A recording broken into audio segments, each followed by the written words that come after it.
Hello po sa inyong lahat mga ka-crypto. Ako po si Pinoy Crypto Trader at sa video na ito ay atin pong pag-uusapan ang recent address ni Ginoong Charles Hoskinson tungkol sa negative sentiment na nakapalibot sa Cardano project.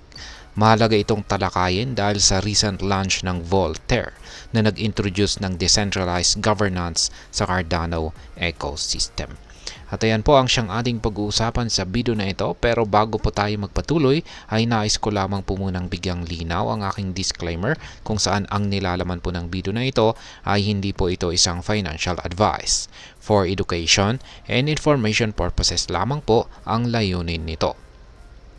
At ayan, si Charles Hoskinson, ang founder ng Cardano, ay kamakailan ay nag-post po sa X na dating kilalang bilang Twitter para tugunan ang lumalaking negatibong pananaw sa Cardano project. Ipinaliwanag niya na ang negativity na ito ay dahil sa recent launch ng Voltaire.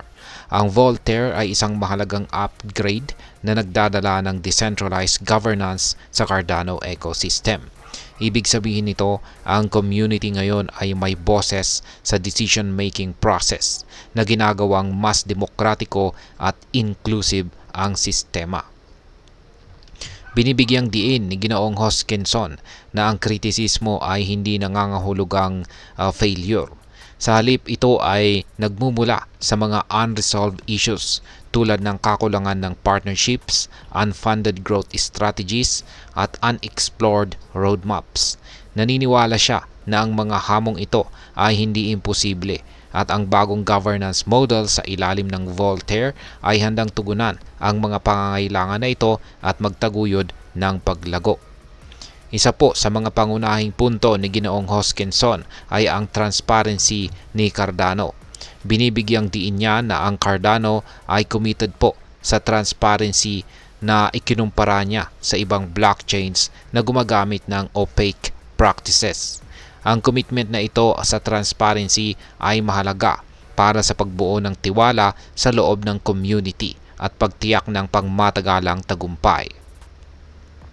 Ibinahagi rin ni Ginoong Hoskinson ang kanyang sariling grievances.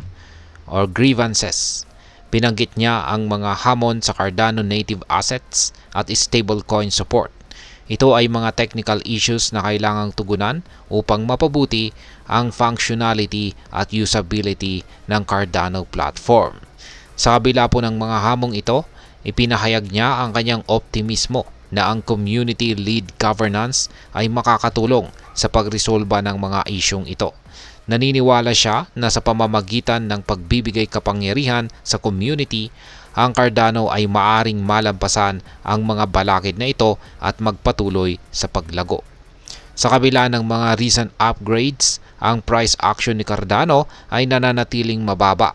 Sa kasalukuyan, ang cryptocurrency ay nasa presyong 0.3342. Bumaba po ng 1.48% sa nakaraang linggo. Ang pagbaba ng presyo na ito ay nag-ambag sa negatibong pananaw, ngunit nananatiling tiwala si Ginoong Hoskinson sa pangmatagalang potensyal ni Cardano. Muling binigyang diin ni Ginoong Hoskinson na ang Cardano ay nakatuon sa pangmatagalang paglago at integridad, hindi sa short-term gains. Naniniwala siya na ang bagong governance model ay makakatulong sa Cardano na maabot ang pangmatagalang layunin nito sa pamamagitan ng pagtugon sa kasalukuyang mga hamon at pagtataguyod ng mas inclusive at demokratikong ecosystem.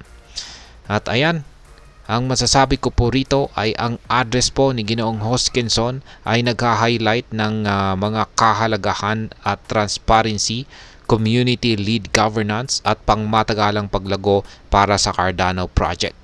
Habang may mga hamon na kailangang malampasan, ang introduction ng Voltaire at ang commitment sa transparency at integridad ay nagbibigay ng matibay na pundasyon para sa hinaharap na tagumpay. At ayan, Hanggang dito na lamang po tayo sa video na ito mga ka-crypto. Sana po ay inyong nagustuhan ang aking paliwanag sa video na ito. Kung inyo po itong nagustuhan, pakiclick lamang po ang like button nito. Para naman po sa mga bago lamang dito, kayo po ay aking inaanyayahan para mag-subscribe. Pakiclick na rin po ang bell icon nito dahil ito po ang siya magsisilbing notification nito sa mga bago kong videos na akin pong ina-upload sa aking YouTube channel na ito. Marami pong salamat sa panunood. Ingat po tayo lagi at God bless po sa ating lahat.